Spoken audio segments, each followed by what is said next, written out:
Mac Brown with Sports Hop Media. You co-founded the Home Depot in 1978.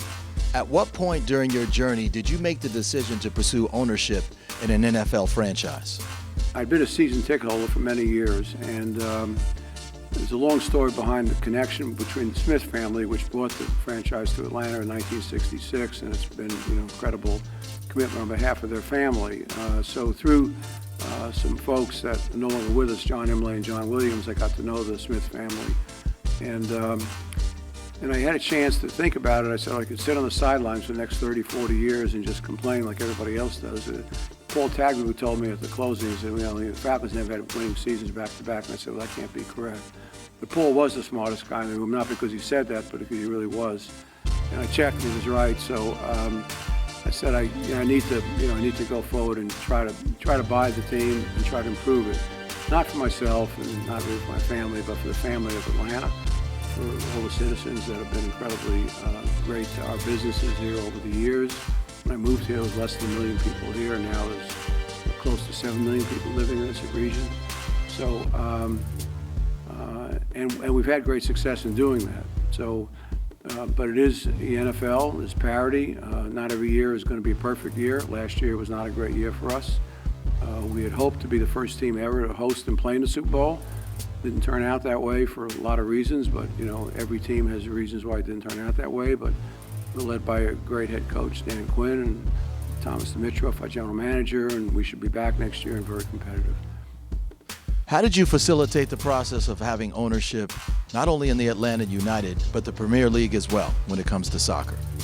A really good question. I think that we understand what our strengths are, and strengths are, being understand fans, understand needs, community, involvement. We care deeply about soccer, not just because I have a son who plays it, but beyond that, it's a great sport for kids that can play at early ages and continue being outside instead of front of technology at home, et cetera. And I'm not knocking technology, but I much prefer to have kids outside and feeling the grass and smelling the grass and being with other people and playing a wonderful competitive game. So soccer is played in 209 countries. It is the world's biggest sport, and so we felt we could bring those passions to soccer. We hired a great guy in Darren Eales, our team president and CEO, and he continued to hire great people beneath him, starting with Carlos Bocanegra, general manager, if you will, for soccer. And the success for Atlanta United has been unparalleled. In 2 years, we have the 10 most attended games in the history of the league, which is 25 years now. We have MLS Cup this year, second year, first year in the playoffs. So we couldn't be happier about our commitment to soccer. And if you talk to younger folks in Atlanta, they really want to talk about soccer. They talk about American football too, but they really want to talk about soccer.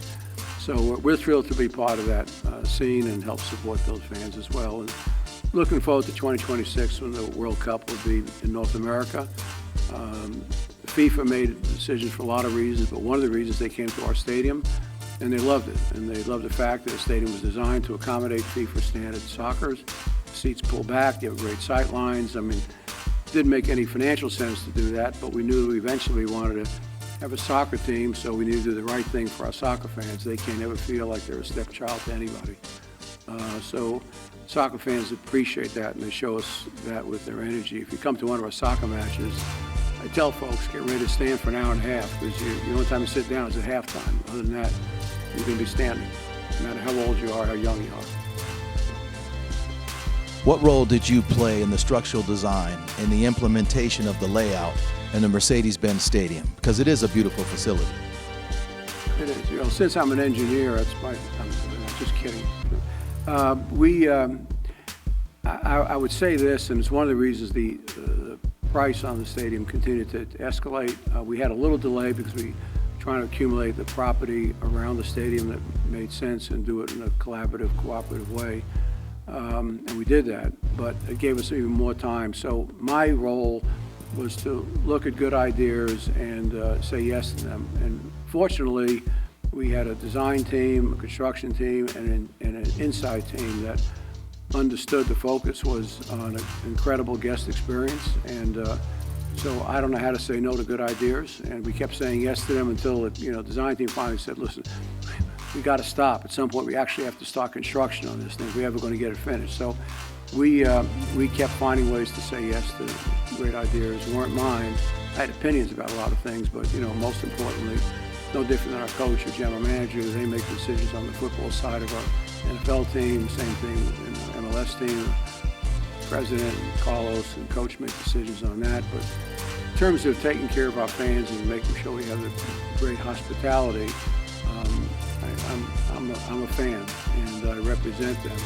And I've always felt, whether it be for soccer or American football, that I'm really the custodian for these franchises for our fans that give us the support measured in every different which way. Thank you.